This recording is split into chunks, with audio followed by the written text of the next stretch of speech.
All right, guys, we're gonna do a little weight comparison. We got some fresh knives in. Here's our scale. It's set to 0 grams.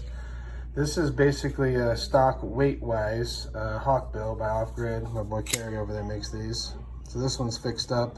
It's actually probably just a hair lighter than a stock one because we've engraved it, so there's quite a bit of steel missing.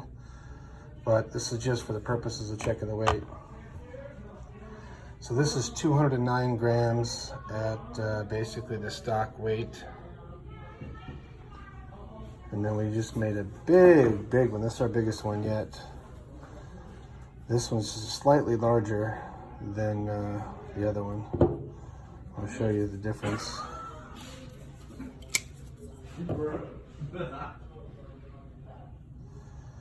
So these pink handles are stainless steel handles.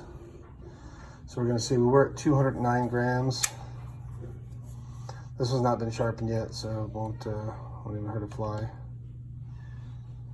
This is 645 grams. This is over 3 times heavier than its predecessor. So 645 grams, what a difference. 209. Let's do it in, we'll do it pounds and ounces. So this one is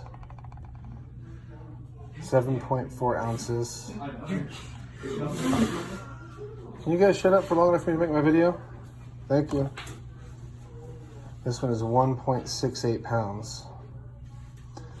This is clearly not an everyday carry knife. This is not EDC, so don't bag on me, but it's gonna get scratched, whatever, I don't care.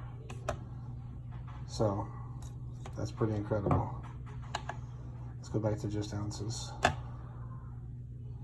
7.37 ounces.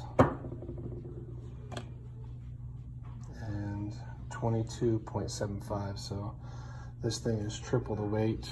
1000% not practical, but damn, it's cool. I mean, if you're into bubbly colors, this reminds me of like bubble gum or like a candy store knife. So I'll sharpen it up. We got the wicked edge there and the Tormek teed over there, so we'll get this thing razor sharp.